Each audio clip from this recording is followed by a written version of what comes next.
Fail করে কি দেখছো? আমি তো তোমার বউ, কিচ্ছু মনে রাখতে পারে না, এক্ষুনির কথা এক্ষুনি ভুলে যায়। দিদির বর এক্ষুনির কথা এক্ষুনি ভুলে যায়? তাহলে তো দোকান থেকে মাল বাকিতে নিলেই ভুলে যাবে। শোনো, আমি বাজারে যাচ্ছি, কেউ যদি কিছু নেয় সঙ্গে সঙ্গে খাতায় লিখে রাখবে, তুমি তো আবার ভুলে যাও।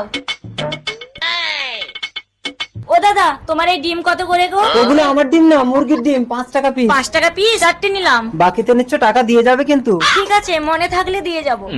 একটা ডিম, 2টো ডিম, 3টে ডিম, 4টে ডিম, 5555 টাকা বাসন্তী।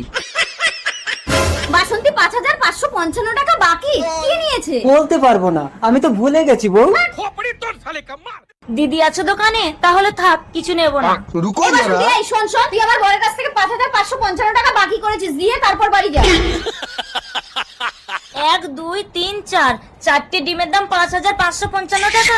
এই, আমার স্বামী ভুলে যায় বলে তুই সুযোগ নিচ্ছিস? কি? আমি সুযোগ নিচ্ছি? এই কি হচ্ছে তোমার?